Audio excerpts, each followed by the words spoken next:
Welcome रोडी, बहुत स्वागत है आपका हमारे इस वीडियो में। और इस वीडियो में जो है मैं आप सभी से बात करने वाला हूँ कि जो जॉइंट CSIR UGC नेट की फॉर्म आती है, तो उसमें जो है वो कैसे आप सभी को OBC सर्टिफिकेट रिक्वायर्ड होगा। मीन्स OBC सर्टिफिकेट के बेसिस पे आपको जो है वो 27% का रिजर्वेशन मिलता है, तो कैसे आप उसका बेनिफिट उठा सकते हो। ओके, तो इस वीडियो में जो है मैं पूरी डिटेल में बात करूँगा। So watch this video till and. तो देखिए, आपके पास अगर OBC सर्टिफिकेट रहेगा तो आपको 27% रिजर्वेशन का बेनिफिट तो मिलता है और साथ में एज रिलैक्सेशन भी मिलता है। ओके, तो इसलिए आपके पास सर्टिफिकेट होना चाहिए। और देखिए, अगर आप ये नोटिफिकेशन पढ़ेंगे तो यहाँ पे सीधा लिखा गया हुआ है, ज़्यादा डिटेल में तो आप सभी को नहीं लिखा गया हुआ है, लेकिन यहाँ लिखा गया हुआ है कि provision for reservation of candidates, reservation for candidates belonging to EWS OBC SC ST PWD will be as per government of India instruction from time to time. Okay, तो क्या क्या इंस्ट्रक्शन रहते हैं उसके बारे में पूरी डिटेल में मैं बात करूँगा। तो watch this video till and. और इस वीडियो में मैं क्या क्या जानकारी दे दूँगा उसका जो है वो एक मैं आप सभी को बता देता हूँ कि जैसे फॉर्मेट कैसा होता है। आपके पास अगर सर्टिफिकेट नहीं है तो आप कहाँ से बनवा सकते हो, आपका सर्टिफिकेट कब तक वैलिड होता है, और एक कैंडिडेट का भी मैं आपको दिखाऊंगा सर्टिफिकेट कि कैसा बना हुआ होता है, ये तमाम चीज़ें। ओके, तो देखिए मैं आपको फॉर्मेट दिखा देता हूँ कि फ़ॉर्मेट कैसा होता है, और इस फॉर्मेट को डाउनलोड करने का जो लिंक है वो आपको डिस्क्रिप्शन बॉक्स में मिल जाएगा, तो वहाँ से आप चाहे तो डाउनलोड कर सकते हैं। तो ये जो है वो एक पेज का फॉर्मेट है। अब यहाँ पे जो है वो ऐसा ही फॉर्मेट पे आपको अपना सर्टिफिकेट बनवाना होगा, और आप चाहे तो इसे प्रिंट आउट निकलवा सकते हैं। मैं इसको डाउनलोड करने का लिंक आपको डिस्क्रिप्शन बॉक्स में दे दूँगा, वहाँ से आप डाउनलोड कर लेना। ओके, अब देखिए यहाँ पे जो है वो आपको क्या करना है कि ये जो एक पेज का सर्टिफिकेट है, इसमें रिजोल्यूशन नंबर ये सभी कुछ मेंशन करनी होती है। तो एक कैंडिडेट का मैंने रखा हुआ भी है जो कि आपको दिखा दूंगा, समझा दूंगा पहले कि कैसे क्या है, कहाँ से बनवाना है, ये तमाम चीज़ें। तो देखिए यहाँ पे जो है वो अगर आप पहले देखेंगे तो बेसिक सा नेम डिटेल्स ये सभी रहता है, मीन्स कैंडिडेट का नेम एड्रेस ये सभी। और उसके बाद जो है वो रिजोल्यूशन नंबर मेंशन रहता है। फिर कहाँ से स्टूडेंट मीन्स कौन से कास्ट से बिलोंग करता है वो सभी रहता है। और डिस्ट्रिक्ट मजिस्ट्रेट या फिर जिस भी लेवल से आप बनवा रहे हो सर्टिफिकेट वो यहाँ पे मेंशन रहता है। तो ऐसा ही आपको भी रिक्वायर्ड होगा, और यहाँ पे सील डेट ये सभी लिखा रहता है। तो यहाँ पे आप देखें कि एक सर्टिफिकेट बना हुआ है, ये डिजिटली साइंड सर्टिफिकेट है और साथ में मोहर भी लगा हुआ है। तो अब देखिए ये जो है वो उत्तर प्रदेश के कैंडिडेट का है। यहाँ पे आप देख सकते हैं कि ये 2022 का फॉर्म सर्टिफिकेट बना हुआ है, लेकिन ये 2022 में 1 अप्रैल के बाद वैलिड नहीं होगा। इसका कारण भी क्या होता है, क्यों है, वो भी मैं आपको बताऊंगा आगे। तो देखिए यहाँ पे जो है वो कुछ सर्टिफिकेट की नंबर ये सभी लिखी गई हुई है, यहाँ पे डेट लिखा हुआ है। ओके, और यहाँ पे जिस भी स्टेट से बनता है, फॉर सपोज़ कि उत्तर प्रदेश बना हुआ है तो उत्तर प्रदेश लिखा हुआ है। अब नीचे में ज़रा स्क्रॉल करते हैं तो यहाँ पे जो है आपको फ़ोटोग्राफ देखने को मिल जाएगी। ओके, यहाँ पे आप देखोगे तो फ़ोटोग्राफ यहाँ आपको, सॉरी, यहाँ पे जो है वो आप देखोगे तो यहाँ पे आपको फ़ोटोग्राफ देखने को मिलेगी। यहाँ पे मैंने ब्लर कर दिया थोड़ी सी सिक्योरिटी पर्पज़ की वजह से। अब ये कैंडिडेट की जो है वो यहाँ पे आपको बेसिक सी नेम डिटेल्स ये सभी रहता है कि आपका नाम क्या हुआ, आपके पिताजी का नाम, आपका एड्रेस, ये सभी। ओके, और आपकी कास्ट यहाँ पे मेंशन रहती है। और उसके बाद जो है वो आप जो रिजोल्यूशन नंबर रहता है तो वो सभी ऑफिस अपने हिसाब से बढ़ते हैं, आपको उसके लिए कोई भी टेंशन लेने की ज़रूरत नहीं है। और यहाँ पे QR कोड लगा हुआ है, मीन्स ये डिजिटली साइंड सर्टिफिकेट है। तो डिजिटली साइंड सर्टिफिकेट में यूजुअली आपको दिखा रहेगा, जैसे यहाँ पे आप देख सकते हो थोड़ा सा हेजीनेस दिखाई दे रहा होगा, लेकिन फिर भी डिजिटली साइंड बाय करमवीर, तो ऐसे ही आपको लिखा रहेगा। अब देखिए मिनिमम जो है वो आपका सर्टिफिकेट किस लेवल का बना होना चाहिए, तो आप सोच सकते हो कि समझ लो कि CO लेवल का, CO लेवल या फिर RO लेवल का सर्टिफिकेट मिनिमम होना चाहिए। ओके, CO RO या फिर तहसीलदार, कुछ जगह तहसीलदार भी कहते हैं, एंड कुछ जगह जो है वो मीन्स तहसीलदार, नैब तहसीलदार या फिर मालतादार ये भी कहते हैं। तो उसके लेवल का आपका सर्टिफिकेट बना होना चाहिए। अब ऐसा ही सर्टिफिकेट है तो इसको आप चाहे तो डाउनलोड कर सकते हो। इसको मैं डाउनलोड करने का लिंक आपको डिस्क्रिप्शन बॉक्स में दे दूँगा। आपको कोशिश करना है कि आपकी सर्टिफिकेट इंग्लिश या हिंदी फॉर्मेट में हो, मोर प्रोबेबली इंग्लिश में हो तो ज़्यादा आपको अच्छा है। और कुछ पॉइंट्स जो कि मैंने रखे हुए थे कि अगर आपकी इस वीडियो के रिगार्डिंग, तो जैसे इंट्रोडक्शन ये सभी तो हो चुका है। क्रूशियल डेट मतलब कि last date of form filling जब होती है तो उसको क्रूशियल डेट कहते हैं। आपकी सर्टिफिकेट की वैलिडिटी कब होती है, मीन्स 31 मार्च तक होती है। 31 मार्च, फॉर सपोज़ कि अगर आप 1 अप्रैल के बाद सर्टिफिकेट बनवा रहे हो, 1 अप्रैल 2022 का मैं अगर एग्जांपल लेता हूँ, तो अगर आपने सर्टिफिकेट 1/4/2022 के बाद कभी भी बनवाया तो वो 31/3/2023 तक एक्सपायर हो जाएगा। ओके, ये एक्सपायरी डेट है। तो ऐसा क्यों होता है? क्योंकि आपका जो इनकम के बेसिस पे जो है वो ओबीसी एनसीएल बनता है। तो अगर आपका इनकम जो है वो हो सकता है कि बदल जाए, आपका फैमिली इनकम 8 लाख से कम हो तब आपको ओबीसी एनसीएल का रिजर्वेशन मिलेगा, और अगले साल अगर आपका फैमिली इनकम 8 लाख से अबव हो गया तो फिर नहीं मिलेगा। तो इस वजह से जो है वो 31 मार्च को ही आपका सर्टिफिकेट एक्सपायर हो जाता है, चाहे आप उससे पहले अगले मतलब पिछले फाइनेंशियल ईयर तक का आपका बेसिस पे बनता है। तो फॉर्मेट इन सभी को भी डाउनलोड करने का मैंने जो लिंक है वो आपको डिस्क्रिप्शन बॉक्स में दे दिया है। कुछ एक्स्ट्रा इन्फॉर्मेशन और भी मैं बता दूंगा। सर्टिफिकेट आपके पास नहीं है तो कैसे आप बनवा सकते हो? तो देखो, आपके पास जो 3 तरीके मैं बता देता हूँ। फॉर सपोज़ कि पहला जो है वो ऑनलाइन, तो अधिकतर से स्टेट्स में जो है वो ऑनलाइन अप्लाई कर सकते हो, फिर आप ऑफिस विजिट कर लेना। या फिर आपको अगर ऑनलाइन अप्लाई करने नहीं आता है तो आप सीएससी सेंटर भी जा सकते हो, वहाँ पे भी आपकी ऑनलाइन मदद हो जाएगी।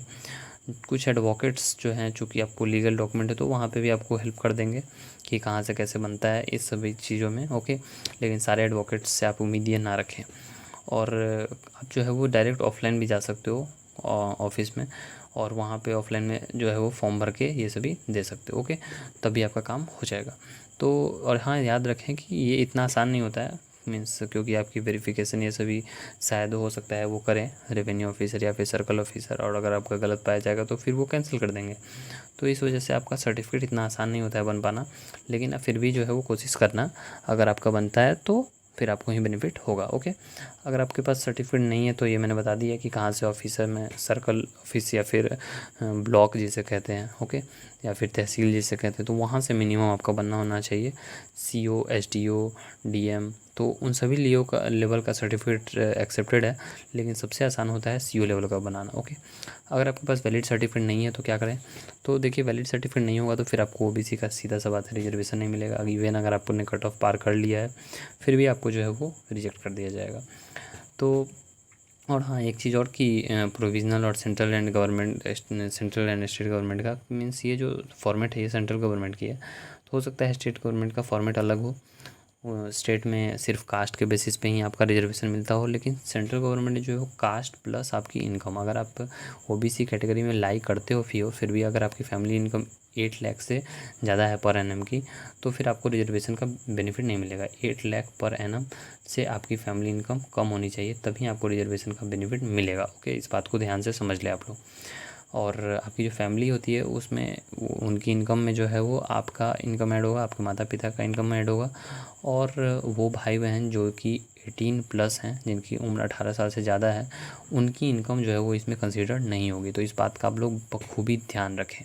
ओके, सो यही कुछ जानकारी थी जो कि मुझे शेयर करनी थी। एंड फिर भी अगर कोई डाउट होती है तो आप कमेंट बॉक्स में कमेंट कर देना, और इसको डाउनलोड करने का लिंक आपको डिस्क्रिप्शन बॉक्स में जो है वो मैंने दे दिया है। वो UGC net GRF teaching and research की अगर आप प्रिपरेशन करना चाह रहे हो तो आप टेक्स्ट बुक ऐप से अपनी प्रिपरेशन कर सकते हो, और इसको डाउनलोड करने का जो लिंक है वो आप लोग को मैंने डिस्क्रिप्शन बॉक्स में दे दिया है। तो यहाँ पे आप देख सकते हो कि डिफरेंट एग्जामिनेशंस के लिए यहाँ पे डिफरेंट मॉक टेस्ट आपको देखने को मिल जाती है। तो इससे आप अपनी तमाम तरीके से जो है वो टेस्ट सीरीज लगा सकते हो, और इसका जो है वो लिंक आपको डिस्क्रिप्शन बॉक्स में मिल जाएगा, वहाँ से आप टेक्स्ट बुक ऐप को डाउनलोड कर लेना। और जिस भी एग्ज़ाम की आप तैयारी करना चाहते हो तो यहाँ पे जो है वो आप एक बार देख लेना कि वो एग्ज़ामिनेशन है कि नहीं है। ओके, फॉर सपोज़ कि अगर आप जो है वो मीन्स CSIR UGC नेट की देखना चाहते हो तो यहाँ पे मैंने टाइप किया UGC नेट। ओके, और टेक्स्ट बुक आपको डाउनलोड करने के बाद आपको सर्च करना है, और ऐसे ही आप आएंगे टेस्ट एग्ज़ाम्स में। ओके, तो यहाँ पे आपको दिखाई दे रहा है UGC नेट की, जिसमें लगभग 3 लाख स्टूडेंट्स अपनी तैयारी कर रहे हैं। ओके, तो आप भी अपनी तैयारी कर सकते हैं इससे, क्योंकि बहुत सारे स्टूडेंट्स तैयारी करते हैं तो उसमें आपको जो है कॉम्पिटिटिव इन्वायरमेंट मिलता है। तो यहाँ पे आप देख सकते हो कि 63 मॉक टेस्ट हैं। ओके, एंड यहाँ पे 25 मॉक टेस्ट हैं UGC नेट के लिए, जिसमें 8 प्रीवियस ईयर भी आपको देखने को मिल जाता है। तो काफ़ी अच्छा रहता है, सॉल्व प्रीवियस ईयर रहता है, आप उसे पहले अटैम्प्ट कर सकते हो और उसके बाद जो है वो फिर चेक कर सकते हो कि कितना सही था कितना गलत था। तो एक तो आपको फ्री में दिया जा रहा है, लेकिन और सभी अगर आप फुल्ली प्रिपरेशन करना चाहते हो तो उसके लिए जो है वो आपको इसका पास परचेज़ करना पड़ेगा। फॉर सपोज देखो यहाँ पे पास अनलॉक टेस्ट का ऑप्शन आ रहा है, तो अनलॉक टेस्ट में आपको इसका पास परचेज़ करना पड़ता है। फुल टेस्ट भी आपको देने के लिए इसका पास परचेज़ करना पड़ेगा, और प्रीवियस ईयर को जो है वो आप 8 प्रीवियस ईयर है। तो फुल्ली अगर आप इसका प्रिपरेशन करना चाहते हो तो आप टेक्स्ट बुक आपको पास को परचेज़ कर सकते हो। पास के बारे में आपको इसकी जानकारी दे देता हूँ। टेक्स्ट बुक पास से जो है वो आप मीन्स या तो आप 1 ईयर के लिए ओके ईयरली पास यहाँ पे रहता है, या फिर लाइफ टाइम पास। तो उससे आप जितने भी इंडिया में गवर्नमेंट एग्जामिनेशंस होते हैं ना, उन सभी की तैयारी कर सकते हो टेक्स्ट बुक ऐप से। तो यहाँ पे आप प्राइसिंग देखोगे तो 499 1 ईयर के लिए, और 3 ईयर्स के लिए 699। लेकिन मैं आपको कूपन कोड दे दूँगा, जिसको यहाँ पे नीचे में अप्लाई कूपन पे टैप करके आप कूपन कोड पे एंटर कर दोगे तो आपको डिस्काउंट मिल जाएगा। टेक्स्ट बुक का डिस्काउंट कूपन कोड है 66TWX3 या फिर JB5516। दोनों में से कोई भी कूपन कोड आप यूज़ कर सकते हो, और टेक्स्ट बुक ऐप को डाउनलोड करने का लिंक आपको डिस्क्रिप्शन बॉक्स में मिल जाएगा। कूपन कोड अप्लाई करने के लिए आपको जो है पास वाले सेक्शन में आके यहाँ पे अप्लाई कूपन पे टैप करना है और कूपन कोड एंटर कर देना है। कूपन कोड है 66TWX3, और जैसे ही मैंने अप्लाई पे टैप किया तो देखिए प्राइसेस जो है इसकी घट गई। अभी यहाँ पे आपको प्राइसेस दिखाई दे रही थी 699, सो घट के 525 हो गई, और यहाँ पे दिखाई दे रही थी 499, सो घट के 375 हो गई। तो ऐसे ही कूपन कोड अप्लाई करने के बाद आपको डिस्काउंट मिल जाएगा। और ये मंथली पास और 7 डेज़ वाला पास तो आप कभी मतलब इससे आपका बहुत ही नुकसान होगा। आपको अगर 1 साल की तैयारी करनी है तो आप ईयरली पास लें, और अगर आपको 1 साल से ज़्यादा की तैयारी करनी है तो आप लाइफ टाइम पास लें। ओके, और ये मैं आपको बता दूं कि यहाँ पे आप जो है बहुत सारे एग्जामिनेशंस की साइमल्टेनियसली प्रिपरेशन कर सकते हैं। फॉर एग्जामिनेशंस के लिए मैं यहाँ पे दिखाऊं तो अगर आप एक बार पास परचेस करते हो तो आप या फिर आपके कोई भाई बहन है तो वो भी सभी एग्जामिनेशंस की साइमल्टेनियसली प्रिपरेशन कर सकते हैं। For SSC, banking, teaching examination, civil services exam, railway exam, जितनी भी एग्जामिनेशन हैं उन सभी की तैयारी कर सकते हैं। ओके, डिफेंस, तो आप जो है वो चाहे तो इसकी प्रिपरेशन कर लेना। आप इससे जो है वो ऑप्ट कर सकते हो, एंड बहुत सारे स्टूडेंट्स इससे प्रिपरेशन करते हैं। ओके, तो आप भी इससे जो है प्रिपरेशन कर सकते हो। यहाँ पे अगर आप CTET के देखोगे तो इसके रिगार्डिंग एग्जामिनेशंस आपको सभी को मिल जाएगी। ओके, SSC में तो SSC, CGL, इन सभी की तमाम एग्जामिनेशंस, तो इनफ नंबर ऑफ टेस्ट रहती हैं। इंडिया में सबसे चीपेस्ट जो है वो टेक्स्ट बुक ही है। ऐसा इसलिए क्योंकि एक बार इसका पास परचेज करो आप लाइफ टाइम का 3 साल का, और जितने एग्जामिनेशन 3 साल तक अपडेट होते रहेंगे वो सब भी आपको मिलेंगे। ओके, अब इसमें जो है वो कुछ डिमेरिट ये है कि सभी एग्जामिनेशंस इसमें ऐड नहीं हो पाती हैं। जैसे कुछ जैसे बहुत रिसेंट में निकलेगी तो वो सभी की आपको नहीं मिल पाएगी, लेकिन जो भी पुराने एग्जामिनेशंस है वो सभी आपको देखने को मिल जाएंगी। उसकी जो है वो आप यहाँ पे देख सकते हो कि उसके रिलेटेड आपको यहाँ पे टेस्ट सीरीज देखने को अच्छी खासी मिल जाएंगी, और वहाँ से जो है वो आप इसकी तैयारी कर पाओगे। ओके, सो आई होप कि आपको कुछ जानकारी इसके बारे में मिली होगी, एंड फिर भी अगर कोई डाउट हो तो आप कमेंट बॉक्स में कमेंट कर देना।